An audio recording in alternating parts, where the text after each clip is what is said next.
Hey there, my name is PolishLynx, welcome back to Yousei. Let's see where this talk is going. I've been better. Where's Yousei? Sleeping finally. It took a while to calm her down. Calm her? When people around her experience extreme emotions, it starts to overwhelm her. If it gets to be too much, she starts reverting. Reverting? Forgetting herself. But when I That project happened. thoughts, I do it selectively. When I touch her, I clear away everyone else's emotions and project only her own. But when you do it, doesn't that mean you feel everything she feels? It hardly matters. She scratches her cheek and glances away from me. So, you wanted to talk? Yeah. About what happened earlier? I'm sorry. As am I. I've been expecting you to know everything about us, but I haven't been completely open with you. She takes a deep breath and releases it slowly. So, it's open season. Ask what you want, and I'll answer you honestly. A hint of smirk plays on her lips. Within reason. Okay, why don't you like Naoki looking at crime scenes? You said I didn't understand. She nods once. Con, what's the worst moment of your life? Do you remember it? Of course I do. I lost the person I care about the most. How clearly do you remember it? I still remember everything that happened, but I guess it doesn't hurt like it used to. It's been a while. Naoki's Kansei is a double-edged sword. It's not just that he has a perfect memory.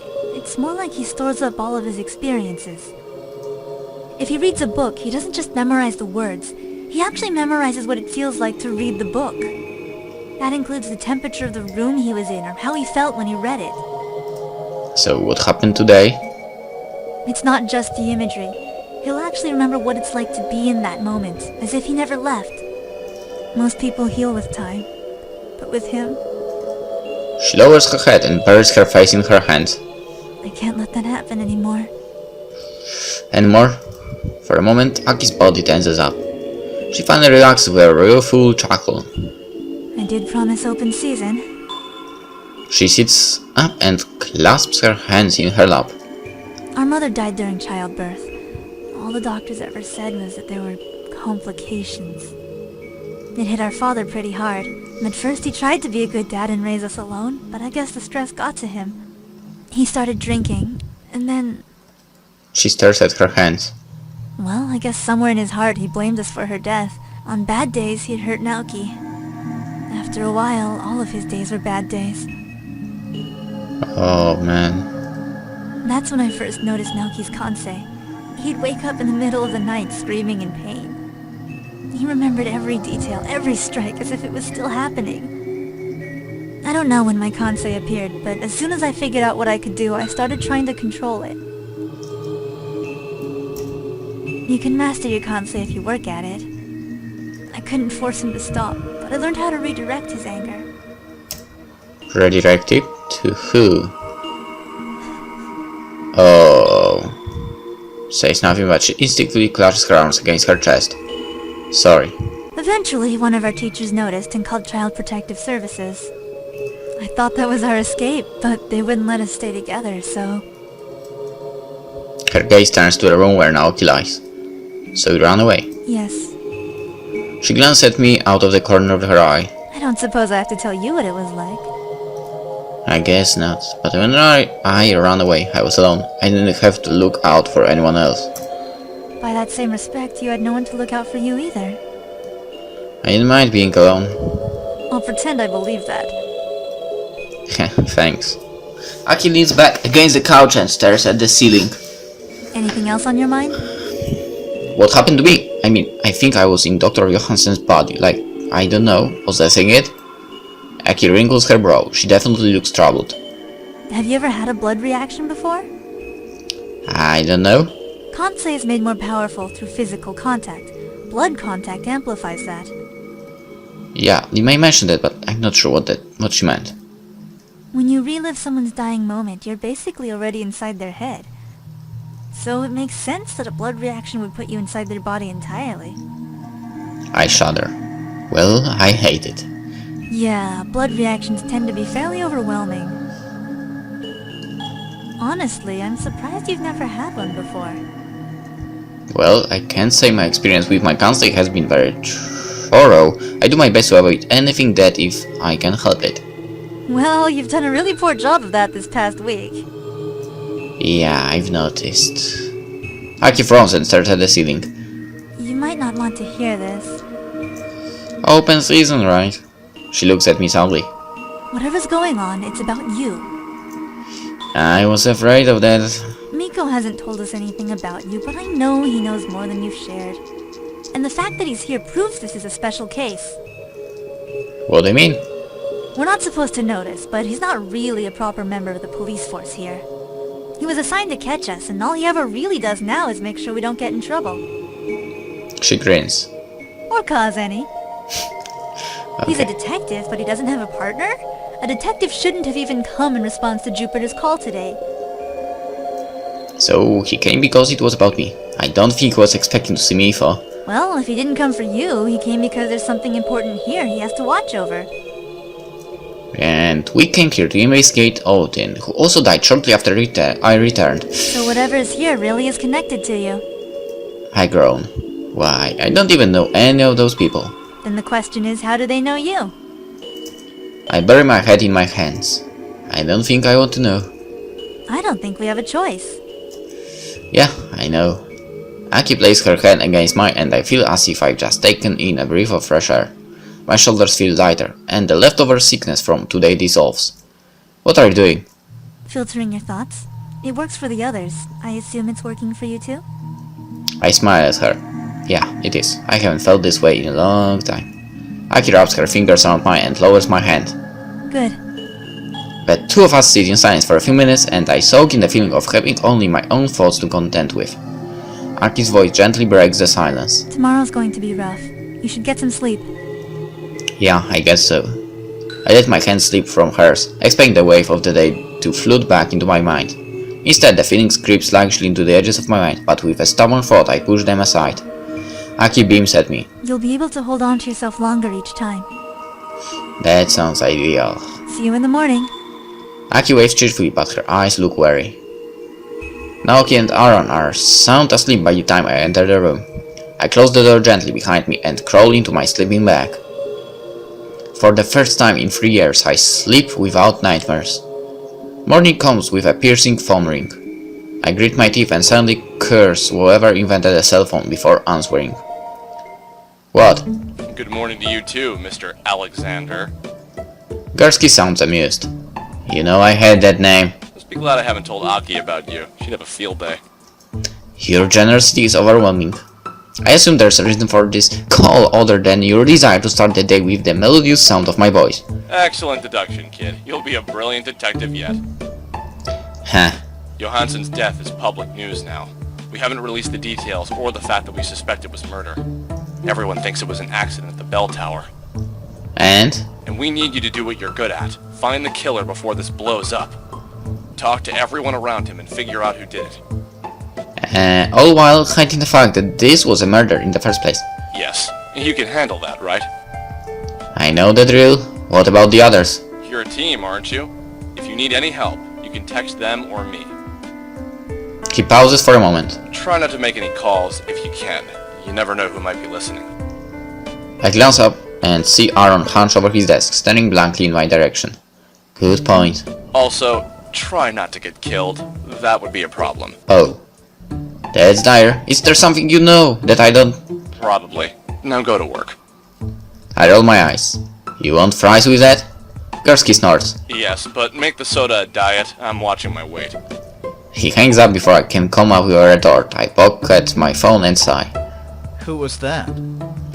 Aaron's voice lacks the energy he had yesterday. Police, they said not to talk about Johansson's death. You mean his murder? I sigh and nod. Yeah, his murder. Aaron nods and spins slowly in his chair until his legs bump listlessly against the desk. I knew it. Something like that couldn't have been an accident. He sighs. Well, I won't tell anyone. I don't want to talk about it at all if I don't have to.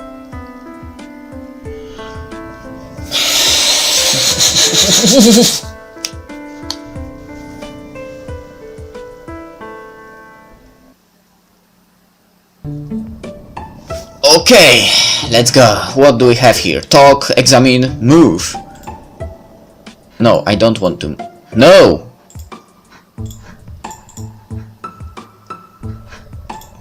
How do I cancel? Okay, move. Yeah, you will have to talk with him. Bad sheets with Western Senior Tongue. Oh god damn, isn't that the University of Edgewater Rival School? Oh! Oh!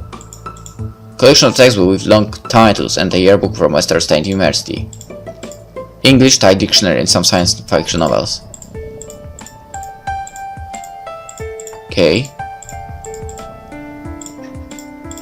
Wait.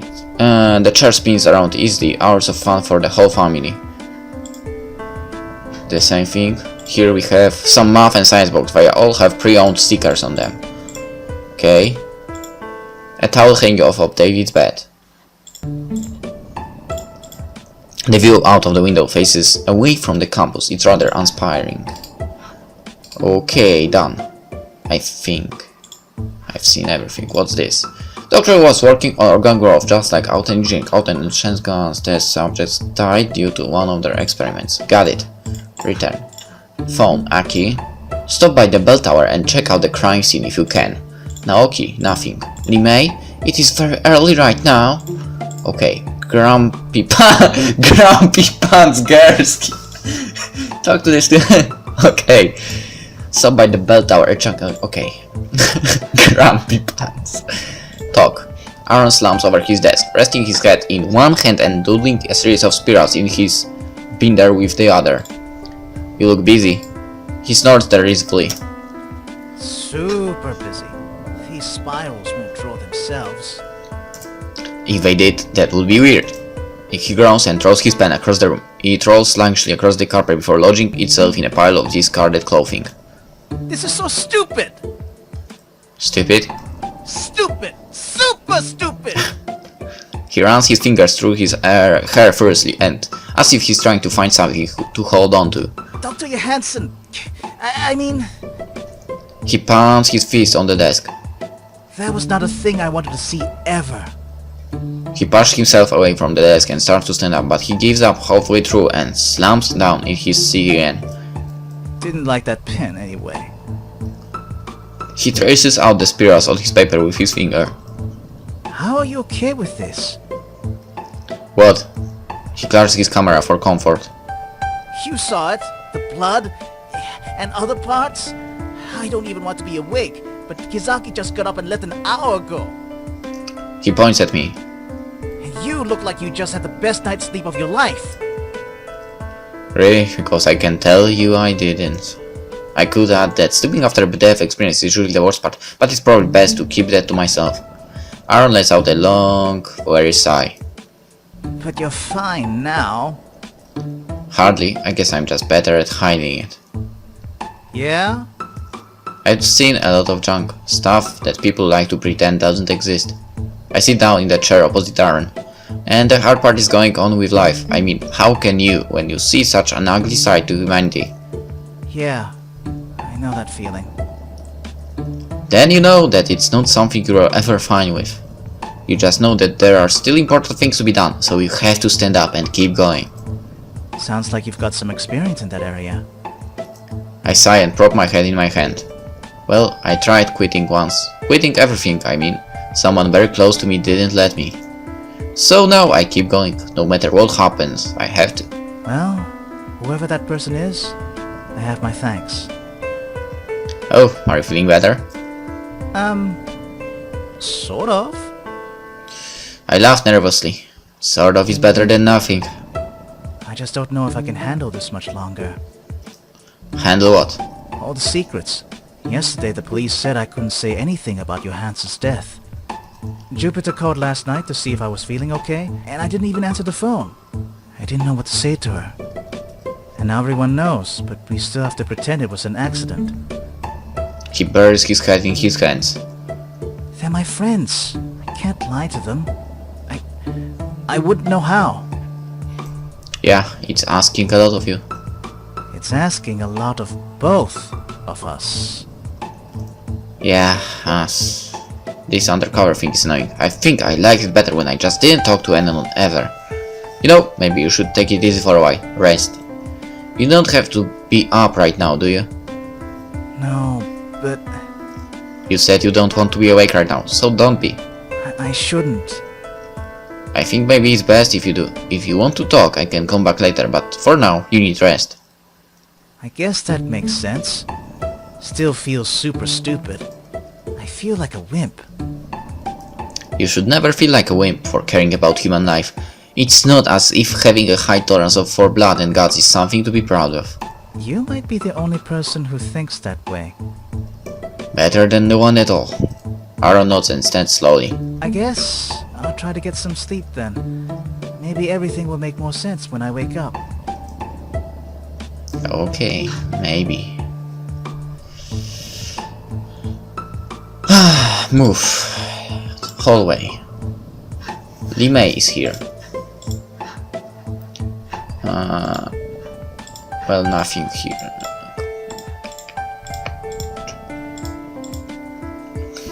Crumpy Panskerski, it's the best name ever. Someone else better not go in. Someone else. Someone else. Someone else. Someone else. A photo of an old building. According to the label, it was the first building of the campus. Someone. Okay. A couch, this one's pretty comfortable. I wouldn't mind sleeping here. Alright, let's talk with Limei in the next episode, actually. So, see you then. Bye.